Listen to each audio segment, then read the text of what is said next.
Pizza ovens stayed hot. Families kept eating. And nobody noticed the poison moving underneath. No guns. No street wars. Just quiet phone calls and money disappearing overseas. The mistake wasn't violence. It was trust. One ordinary business hit a global pipeline that fed addiction by the ton, until one tiny pattern refused to stay invisible. And when silence finally cracked, everything they built started to collapse. But the real question is, how long did it survive because nobody wanted to look?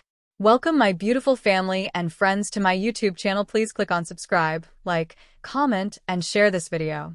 Thank you especially for sticking around to this very moment. Now back to the story. America in the 1970s felt familiar, predictable, safe in the way routine always feels safe.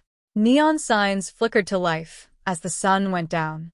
Radios played softly behind shop counters. Families stepped in from the cold, shaking off the day, greeted by warmth and smell, yeast rising, dough baking, cheese melting under heat. Pizzerias were everywhere. They were small and local, passed down through families. Places where kids leaned over counters, watching slices slide out of brick ovens. Places where old men argued about sports, and immigrants built honest lives one order at a time. These weren't businesses people feared. They were businesses people trusted. And that trust was exactly what made them dangerous. Because behind the warmth, behind the laughter, the chatter, the clink of plates, something else was moving. Something deliberate. Something precise. Not loud. Not reckless. Not violent. Something patient. At first, there was nothing to see. No blood on the sidewalks. No sirens screaming through the night. No headlines warning of an incoming storm. Life went on exactly as it always had. That was the deception. While America ate, the Mafia built. And they built quietly. This wasn't street crime. It wasn't chaos. It wasn't desperation. It was structure. A system so disciplined it didn't look criminal at all. At the far edge of the world, in the sun-baked poppy fields of Turkey, raw opium was harvested and sold. The product moved slowly, deliberately, crossing borders without attention, carried by men who spoke little and asked less. From there, it traveled to Sicily. Stone villages, narrow roads, generations of loyalty woven into daily life. Hidden laboratories tucked away from prying eyes, where raw opium was refined into heroin, pure, compact, and lethal. Men worked in silence, not because they were afraid, but because they were trained. Silence wasn't fear. It was culture. From Sicily, the product crossed the Atlantic. Not in crates. Not in shipping containers. Not in quantities that would raise alarms. But in pieces. Small enough to disappear. Small enough to be replaced. Small enough to move endlessly. Human couriers swallowed capsules wrapped in latex, boarding planes with steady hands and calm faces. They dressed like tourists. They memorized cover stories. They learned how to breathe through fear. If one died mid-flight, the system continued. If one was arrested, the system adjusted. If one vanished, another took their place. This was not a network built on individuals. It was built on replaceability. And once the heroin arrived in America, it didn't rush to the streets. It flowed inward, into places no one questioned, into pizzerias. The brilliance was horrifying in its simplicity. Pizzerias were perfect. They dealt in cash. They received constant deliveries. They had back rooms, basements, ovens, storage areas. They sent money overseas for supplies. And no one ever asked why. A pizza shop closing late wasn't suspicious. Boxes being carried in and out weren't suspicious. Family members working long hours wasn't suspicious. Everything made sense, which meant nothing was questioned. To customers, these were just restaurants. To the Mafia, they were nodes, meeting points, drop locations, cash funnels. Orders weren't shouted. They were implied. Messages weren't written. They were remembered. Phone calls sounded harmless. Talk of shirts. Talk of shoes. Talk of quality and delivery. Nothing illegal on the surface. But patterns emerged beneath the words. A call, a meeting, a transfer, another call.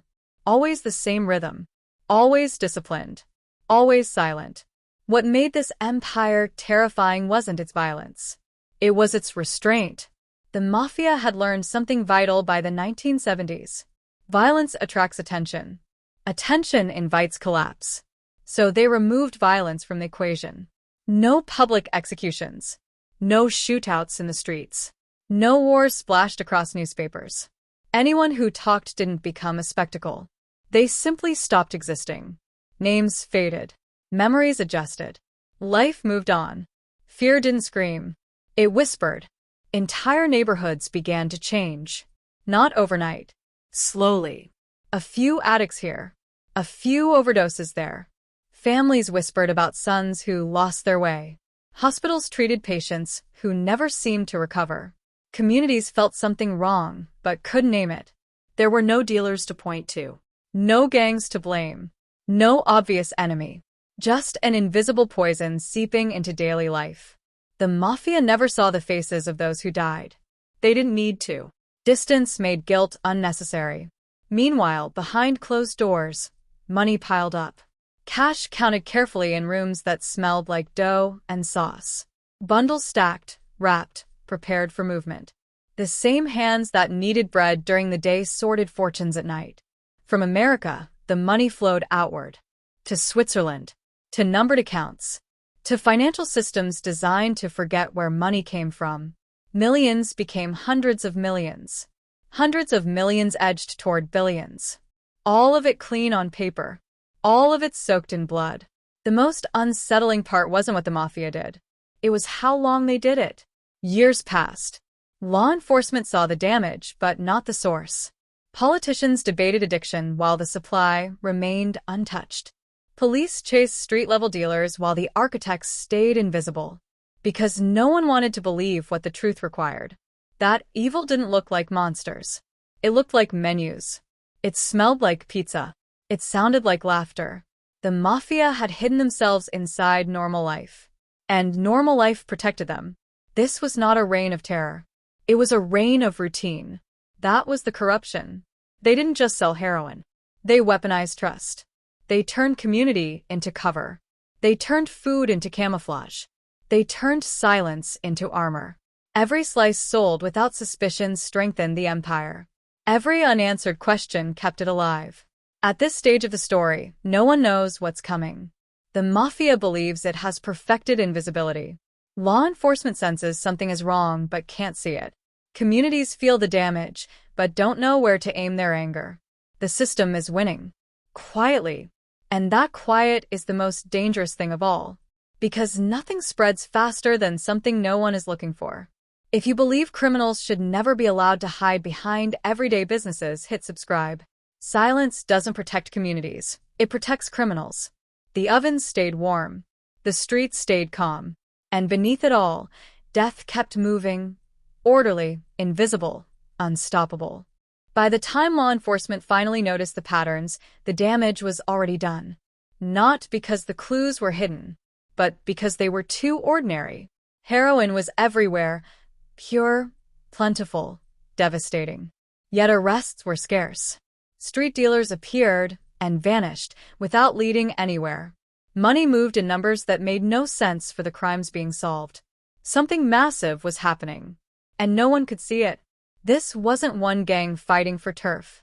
It wasn't a collection of reckless criminals chasing quick money. It was a machine. A global system built to move drugs, money, and people without leaving fingerprints behind. Every part had a function.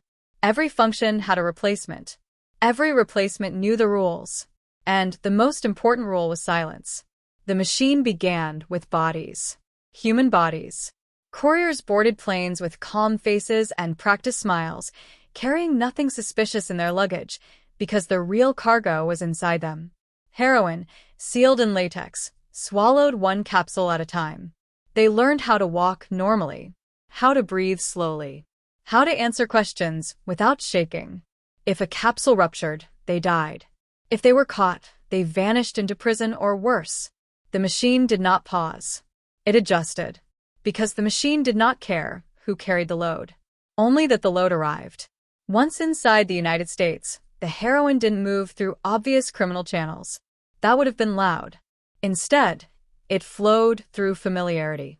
Pizzerias. Restaurants that already dealt in cash. Businesses that already sent money overseas. Places that received deliveries every day without suspicion. Pizza boxes became transport.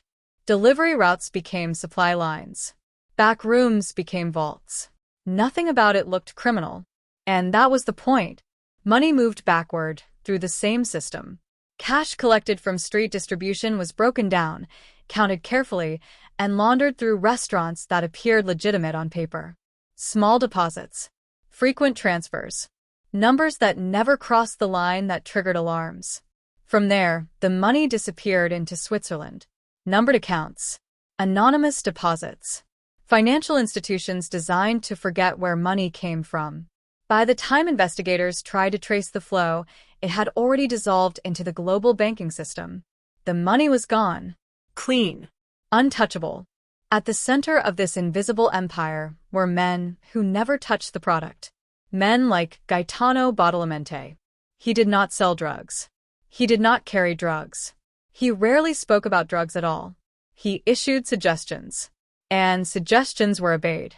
Badalamenti ruled through patience, not intimidation. He didn't need to shout. He didn't need to threaten openly. His authority came from reputation, earned over decades, enforced by loyalty, sealed by blood. He understood that violence was inefficient. Fear worked better when it was implied. Anyone who doubted the system learned quickly. They weren't punished publicly. They were removed. A missing person. A sudden move back to Sicily. A business quietly closed. No explanation. No questions. The absence itself was the message. And everyone understood it. The Mafia did not need to terrorize neighborhoods. Addiction did that for them. Entire communities deteriorated while the bosses remained untouched. Overdoses filled hospital beds. Families watched loved ones disappear into dependency. Streets grew quieter, emptier. But no one could point to a source. There were no visible suppliers. No obvious leaders. No centralized operation. Just a constant supply that never seemed to run dry. The Mafia had learned how to kill without ever being present. Law enforcement felt the pressure mounting. Statistics showed a surge in heroin use, but arrests didn't match the scale. Surveillance followed suspects who led nowhere. Wiretaps captured conversations that sounded harmless on their own. Talk of shirts. Talk of quality. Talk of deliveries. Nothing illegal, until patterns emerged. The same phrases. The same voices. The same outcomes. A call. A meeting. Money moves. Drugs appear. Over and over. The machine had a rhythm. And once you heard it, you couldn't unhear it. The longer investigators listened, the more unsettling the picture became. This wasn't chaos. It was management. Supply adjusted to demand. Prices stabilized. Distribution routes optimized. The Mafia ran heroin like a corporation, except their product destroyed lives. They didn't react emotionally. They calculated. And calculation made them powerful. What made the empire so dangerous wasn't its size. It was its invisibility. You can't fight what you can't see. You can't arrest what you can't define. You can't dismantle what looks like everyday life. Pizzerias stayed open. Owners smiled. Families ate. And behind it all, money stacked up. Inside backrooms, cash was counted late into the night. Stacks organized. Bundles wrapped. Amounts memorized, not written. Armed guards watched in silence. The rooms smelled like food. That contrast, the normal and the monstrous, was the Mafia's greatest shield. They hid death inside comfort. As profits grew, so did confidence. The system expanded. More cities. More restaurants. More couriers. The Mafia didn't conquer territory. They embedded. And once embedded, removal became almost impossible. Every layer of legitimacy protected the layer beneath it. Addicts died loudly. Families screamed. Communities broke. The Mafia heard none of it. They lived far from the damage. They spoke in code. They counted money. They planned the next move. Silence insulated them from consequence. And that silence was the real crime. The longer the empire ran, the more fragile it became. Not because of morality, but because of scale. Too many people involved. Too much money moving. Too many patterns forming. The very efficiency that made the machine unstoppable began to attract attention. And with attention came paranoia. Who was listening? Who was watching? Who might talk? Trust narrowed. Silence thickened. The machine began to fear the thing it depended on most: exposure. Still, for years, the Mafia stayed ahead. Investigations stalled. Cases collapsed. Witnesses disappeared. The empire survived because it never fought openly. It hid. And hiding worked. Until it didn't. This was the empire nobody could see. Not because it was small, but because it was everywhere. And when something is everywhere, it becomes invisible. If you can't stand people who profit from addiction and suffering, comment no blood money. Let's see how many people refuse to side with monsters hiding in plain sight. The machine believed silence made it immortal. But silence doesn't last forever. It only delays the moment when the truth finally speaks. The first breakthrough didn't come with sirens or handcuffs. It came with listening. Long, exhausting, almost unbearable listening. Agents sat in cramped rooms where the air smelled of stale coffee and paper. Tape recorders hummed softly. Headphones pressed tight against ears. Hours turned into days. Days into months. Months into years. Nothing dramatic happened at first. Just voices. Men greeting each other politely. Conversations about deliveries. Discussions of quality. Casual jokes. Long pauses. To anyone else, it sounded like nothing. To the FBI, it sounded like a puzzle daring them to solve it. This was not a chase. It was a siege. There were no suspects to arrest yet. No warrants to execute. No headlines to chase. There was only a belief, slowly forming, painfully uncertain, that somewhere beneath these ordinary conversations lived the architecture of a massive criminal empire. The problem was proving it. 1 call meant nothing. 10 calls meant coincidence. 100 calls started to whisper something darker. And so they listened. The voices spoke in code. Not clever code. Not cinematic code. Boring code. Shirts. Shoes. Quality. Same as before. Talk to our friend. Nothing that screamed crime. But patterns emerged. Every time shirts were mentioned, money moved days later. Every time shoes were discussed, meetings followed. Every time quality came up, heroin surfaced on the streets. The words didn't matter. The repetition did. Agents began mapping relationships. Whiteboards filled with names. Strings of connections stretched across walls. Cities connected to cities. Voices linked to voices. New York, Sicily, Switzerland. Calls bounced across oceans like nervous signals in a living organism. This wasn't random communication. It was coordination. The invisible empire was starting to leave a shadow. But shadows don't arrest easily. Every decision carried risk. Move too soon, and the Mafia would scatter. Shut down one node, and another would replace it.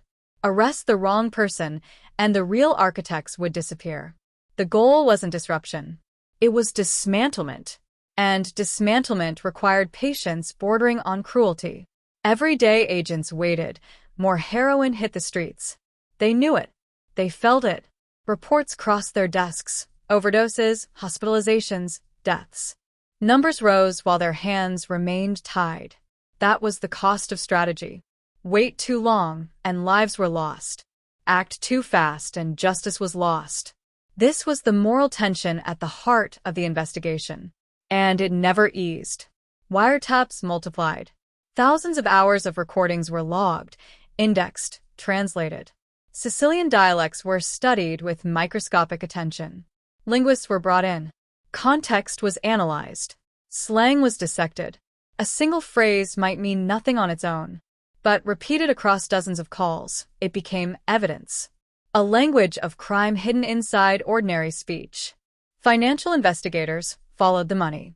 Not directly, because it never traveled directly. They traced cash deposits that didn't match business revenue, wire transfers that coincided with coded conversations, Swiss accounts that appeared and vanished like mirages. No smoking gun, just smoke. But enough smoke, collected carefully, begins to suggest fire. Surveillance teams worked quietly. They watched parking lot meetings, observed handoffs that looked innocent, tracked men who never touched drugs but somehow always stood at the center of activity. Photographs were taken. Logs were kept. Patterns repeated. Every piece of evidence alone was fragile. Together, they became heavy. The Mafia sensed something was wrong. Not because they had been exposed, but because silence felt heavier. Calls shortened. Trust narrowed. Meetings became rarer. Paranoia crept into the system. Someone might be listening. Someone might be watching. Someone might talk. But the discipline held. For now. Years passed like this. Careers aged inside listening rooms. Families grew while agents lived on caffeine and routine. Files thickened. This was not glamorous work. This was endurance. And endurance was the only weapon that could match an empire built on patience. Eventually, the picture sharpened. Not all at once, but enough. Enough connections. Enough corroboration. Enough evidence layered upon evidence. The invisible empire could now be described. Its routes. Its hierarchy. Its methods. The net was finally wide enough. Then came the hardest decision. When? Not how. When? Too early, and it collapses inward. Too late, and it continues poisoning the streets. The moment had to be precise. Surgical. Unforgiving. The arrests didn't explode onto the news. They arrived quietly. Before dawn, doors opened to men who had believed themselves untouchable. Kitchens filled with armed agents moving efficiently, professionally. No shouting. No chaos. Just the sound of reality arriving. Handcuffs clicked softly. Rights were read. Cars pulled away into early morning streets. No shootouts. No resistance. Just shock. Across cities. Across states. Across borders. The net tightened all at once. The machine that relied on silence was suddenly surrounded by voices reading charges. Years of listening had led to this moment, and the Mafia realized something too late. Invisibility only works until someone refuses to stop watching. If you believe powerful criminals should be hunted no matter how long it takes, share this video. Let others know silence isn't safety. The doors had opened. The whispers had been heard. And the empire that thrived in the dark was finally being dragged into the light, one quiet arrest at a time. The back rooms went quiet first. The counting tables were left empty. The ledgers, once memorized, never written, had no hands left to read them. The ovens still glowed, but the money stopped moving. And then the courtrooms filled. Wood-paneled walls replaced basement concrete. Fluorescent lights replaced hanging bulbs. Where whispers once ruled, microphones now waited. This was the moment the Mafia never prepared for. Not because they thought they were innocent, but because they believed they were invisible. The bosses arrived without ceremony. No gunfire. No chaos. No dramatic resistance. Just men in suits, escorted past cameras they once never feared, sitting at tables where silence no longer protected them. For years, they had lived like ghosts, present everywhere, seen nowhere. Now they had names again. Now they had faces. Now they had to listen. The trial did not move quickly. Justice rarely does. Weeks turned into months. Months stretched toward years. Jurors learned new languages, not Sicilian dialects, but the language of organized crime. Code words that once meant safety now meant exposure. Shirts. Shoes. Quality. Words stripped of innocence. Each wiretap played in open court peeled back another layer of the lie. Conversations that once sounded harmless now echoed with intent. The rhythm investigators had heard in secret rooms was now undeniable. A call, a meeting, a transfer, A shipment. over and over. The machine, once invisible, was now undeniable. Charts filled the courtroom. Lines stretched between names. Arrows pointed across oceans. Dates aligned with overdoses, seizures, deposits. What once required years of listening could now be explained in minutes. This wasn't coincidence. It was conspiracy. The defense tried to fight shadows with doubt. They argued translations were wrong, that conversations were innocent, that businesses were legitimate. They pointed to the absence of violence, to the lack of fingerprints on the drugs, to the distance between bosses and bodies. But distance was no longer protection. Distance was evidence. Witnesses took the stand. Some spoke with trembling voices, some with rehearsed calm. All of them carried weight. Former insiders described counting rooms where money piled higher than reason. Couriers spoke of fear passing through customs with death inside their bodies. Distributors explained how 1 kilogram of heroin multiplied into hundreds of thousands of dollars and countless ruined lives. Each story added gravity. Each word closed another escape route. The Mafia had relied on one truth for decades. If you never touch the product, you never touch the crime. The trial shattered that illusion. Control was enough. Coordination was enough. Profit was enough. The lie collapsed under its own scale. Verdicts came slowly. Some guilty. Some acquitted. Some sentences heavy.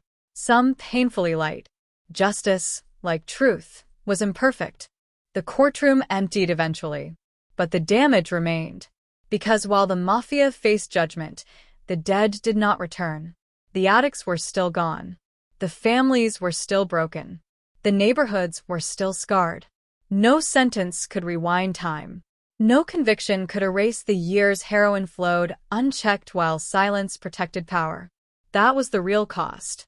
Not just the drugs, but the delay. The system had allowed it to happen. Too slow to see. Too cautious to act. Too willing to believe that ordinary things were harmless. Pizza shops felt safe. Cash businesses felt normal. Foreign transfers felt routine. And inside that comfort, a billion-dollar lie thrived. The trial closed one chapter. But it didn't end the story. Because organized crime does not disappear. It adapts. The next empire won't hide behind pizza ovens. It will hide behind technology. Behind finance. Behind things that feel familiar and safe. That is the lesson this story leaves behind. Evil doesn't announce itself. It blends in. So the final question isn't whether justice was served. It's whether we were paying attention. Whether we learned that silence is not neutrality. That ignorance is not innocence. That comfort can be weaponized. Because the most dangerous crimes don't look like crimes at all. They look like business. This story matters not because it ended, but because it happened. Because it was allowed to happen. And because it can happen again if no one remembers. If you stand against organized crime, corruption, and profit built on human suffering, like this video and comment "I don't side with killers." If you enjoy true crime stories told like a movie, subscribe to Crime Syndicate Tales, where power always has a price. Subscribe for the next Mafia tale. Like and comment more Mafia stories to unlock the next chapter.